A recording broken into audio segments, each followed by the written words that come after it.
എല്ലാവർക്കും നമസ്കാരം. വാർത്താ സമ്മേളനത്തിലേക്ക് സ്വാഗതം.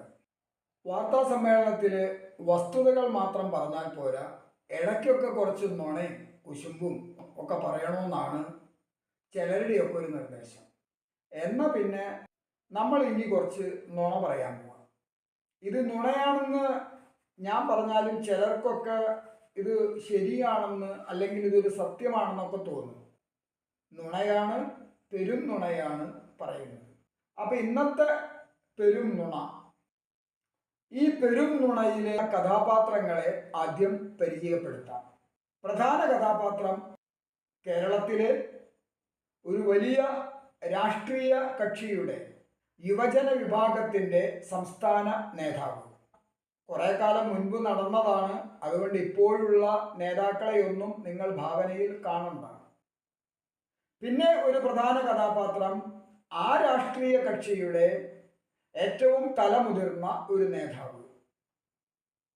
ആ രാഷ്ട്രീയ കക്ഷിയാണ് അപ്പോൾ കേരളം ഭരിക്കുന്നത്. വേറൊരു കഥാപാത്രം പ്രത്യക്ഷത്തിൽ രംഗത്ത് വരുന്നില്ലെങ്കിലും നേതാവിൻ്റെ ഭാര്യ അദ്ദേഹത്തിൻ്റെ ഭരണത്തിൽ കൃത്യമായ തീരുമാനങ്ങൾ എടുക്കുകയും നടപ്പിലാക്കുകയും ചെയ്തിരുന്നു.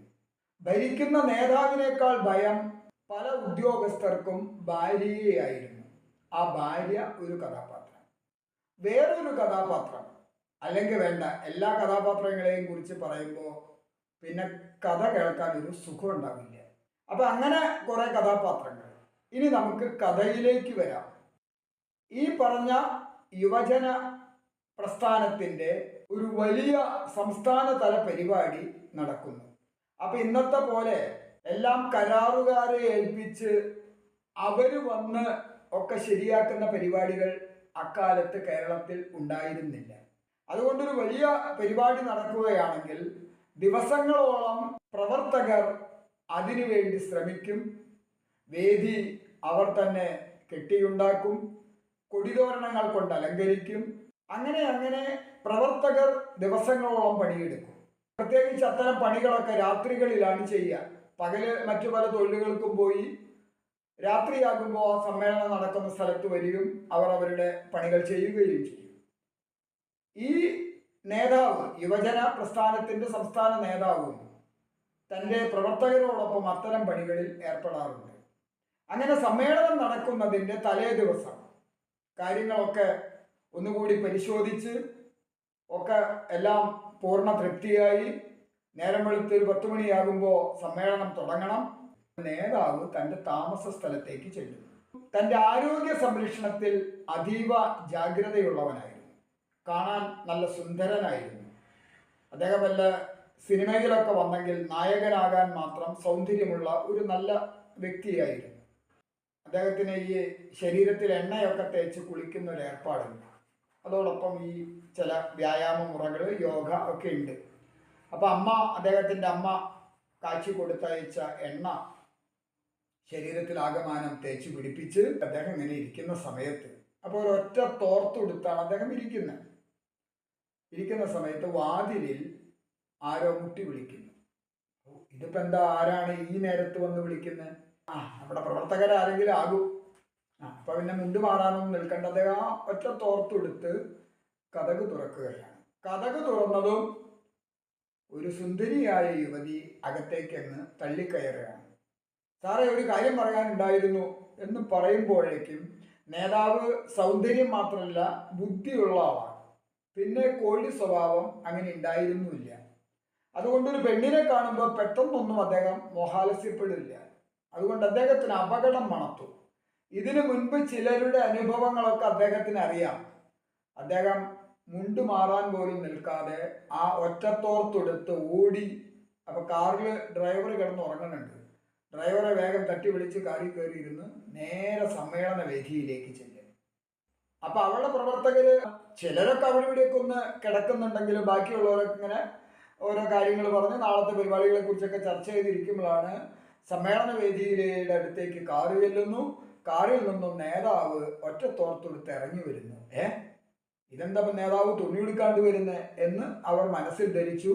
അവരൊക്കെ നേതാവിൻ്റെ അടുത്തേക്ക് ഓടിക്കൂടി. എന്താ എന്താ എന്താ കാര്യം, എന്താ ഇങ്ങനെ ആകെ പരിഭ്രമിച്ചിരിക്കുന്നത് എന്നൊക്കെ അവർ ചോദിച്ചപ്പോൾ അദ്ദേഹം ഉണ്ടായ കാര്യങ്ങൾ പറഞ്ഞു. അതിൻ്റെ ലക്ഷ്യം എന്താണെന്നും അദ്ദേഹം അവരോട് പറഞ്ഞ് മനസ്സിലാക്കി.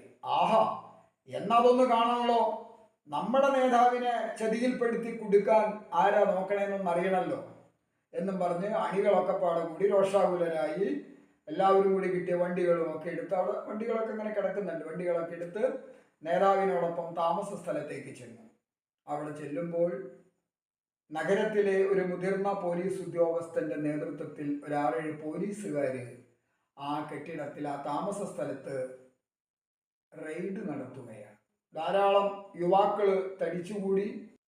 ഇന്നത്തെ പോലെ നേതാവിനൊരു അക്കിടി പറ്റിയാൽ തന്നെ നമ്മുടെ അണികൾ ഒപ്പം നിൽക്കും, അവസാനം വരെ സംരക്ഷിക്കും. അല്ലാണ്ട് ഇന്നത്തെ പോലെ തള്ളിപ്പറഞ്ഞ് അദ്ദേഹം ഇരുന്ന കസേരയിൽ കയറിയിരിക്കാൻ നോക്കുന്ന ഒരു കാലഘട്ടമായിരുന്നില്ല അത്. അങ്ങനെ ഈ പെണ്ണ് പുറത്ത് നിൽക്കുന്നുണ്ട്.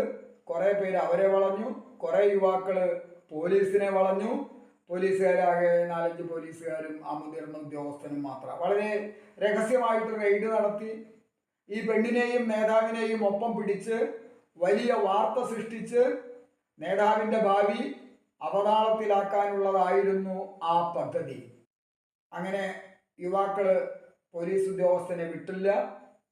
അദ്ദേഹത്തെ കൊണ്ട് തത്ത പറയിക്കും പോലെ, അല്ല തത്ത പറയുന്ന പോലെയല്ല, പോലീസ് പറയുന്നത് പോലെ തന്നെ അദ്ദേഹത്തോട് കാര്യങ്ങളൊക്കെ പറഞ്ഞു. അപ്പോഴാണ് അതിൻ്റെ യഥാർത്ഥ രഹസ്യം പുറത്തു വരുന്നത്. നമ്മുടെ ഈ യുവജന നേതാവിന് തലമുതിർന്ന നേതാവിനോട് തീർത്താൽ തീരാത്ത ആദർശപരമായ അകൽച്ചയുണ്ട്. തലമുതിർന്ന നേതാവ് പറയുന്ന പല കാര്യങ്ങളെയും പരസ്യമായിട്ട് യുവ നേതാവ് വിമർശിക്കാറുണ്ട്.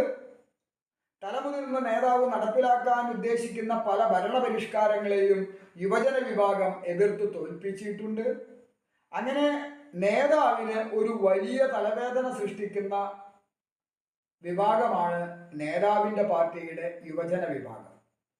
അതിന് നേതൃത്വം നൽകുന്നത് ഈ യുവ നേതാവ്. ഈ യുവ നേതാവിനെ എങ്ങനെയെങ്കിലുമൊക്കെ ഒന്ന് അപകീർത്തിപ്പെടുത്തണം എന്നത് മുതിർന്ന നേതാവിനേക്കാൾ കൂടുതൽ ആഗ്രഹിച്ചത് മുതിർന്ന നേതാവിൻ്റെ ഭാര്യയായിരുന്നു. അതിനൊരു സ്വകാര്യ കാരണമുണ്ട്. കാരണം ഈ മുതിർന്ന നേതാവിൻ്റെ മകളോട് നമ്മൾ നേരത്തെ പറഞ്ഞ യുവജന നേതാവിന് കട്ട പ്രണയം. മുതിർന്ന നേതാവിന് ആ പ്രണയത്തിൽ അത്ര വലിയ ദോഷം തോന്നിയില്ല. തന്നെ വിമർശിക്കുന്നുണ്ടെങ്കിലും തനിക്കെതിരെ പ്രവർത്തിക്കുന്നുണ്ടെങ്കിലും കേരളത്തിൻ്റെ രാഷ്ട്രീയത്തിൽ വലിയ ഭാവിയുള്ള ഒരു നേതാവാണ് യുവജന നേതാവ് എന്ന് അദ്ദേഹത്തിന് അറിയാവുന്നത് കൊണ്ട് അദ്ദേഹത്തിന് അത് വലിയ ഒരു വിരോധം തോന്നിയിരുന്നില്ല. പക്ഷേ അദ്ദേഹത്തിൻ്റെ ഭാര്യ, അവർ ഒരു വരേണ്യ സ്വഭാവമുള്ള സ്ത്രീയാണ്. യുവജന നേതാവ് അല്പം താഴ്ന്ന ജാതിയിലുള്ള ആളാണ്. യാതൊരു കാരണവശാലും ആ യുവാവിന് തൻ്റെ മകളെ വിവാഹം ചെയ്തു കൊടുക്കുന്ന പ്രശ്നമില്ല എന്ന് തലമുതിർന്ന നേതാവിനോട് ഭാര്യ അസന്നിഗ്ധമായി ബോധ്യപ്പെടുത്തിയിട്ടുണ്ട്. അപ്പോൾ ഭർത്താവിനെതിരെ നീങ്ങുന്ന യുവജന നേതാവിനെ കുടുക്കണം. അങ്ങനെ കുടുക്കിയാൽ തൻ്റെ ഭർത്താവിനെതിരെയുള്ള പ്രവർത്തനങ്ങളും നിൽക്കും, തൻ്റെ മകളോടുള്ള പ്രണയവും അതോടുകൂടി ഇല്ലാതാകും. ഇതിനു വേണ്ടി മുതിർന്ന നേതാവിൻ്റെ ഭാര്യ ആസൂത്രണം ചെയ്ത ഒരു പദ്ധതിയായിരുന്നു ഈ സ്ത്രീയുടെ വരവും പോലീസിൻ്റെ റെയ്ഡും. ഇത് മുഴുവൻ പോലീസ് ഉദ്യോഗസ്ഥനെ കൊണ്ട് പറയിപ്പിച്ചിട്ടേ യുവ നേതാക്കൾ അവിടെ നിന്ന് പോയുള്ളൂ. പക്ഷേ അന്നത്തെ യുവജന നേതാവ് കർശനമായി അണികൾക്ക് നിർദ്ദേശം നൽകി, യാതൊരു കാരണവശാലും ഇക്കാര്യങ്ങളൊന്നും പുറത്ത് ആരും അറിയരുത്. പുറത്താരും ഇതുവരെ അറിഞ്ഞിട്ടില്ല.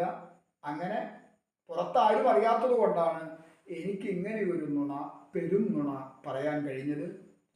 ഈ നുണ പറയുമ്പോൾ കുറേയും കൂടെ തമാശ രൂപത്തിൽ പറയണമെന്ന് എനിക്ക് ആഗ്രഹമുണ്ട്. പക്ഷെ ഇത്തരം നുണകളൊക്കെ എങ്ങനെ തമാശയായിട്ട് പറയാം? എന്തായാലും ഞാൻ ശ്രമിക്കാം. നമ്മുടെ നുണകൾ തുടർന്നുകൊണ്ടേയിരിക്കും.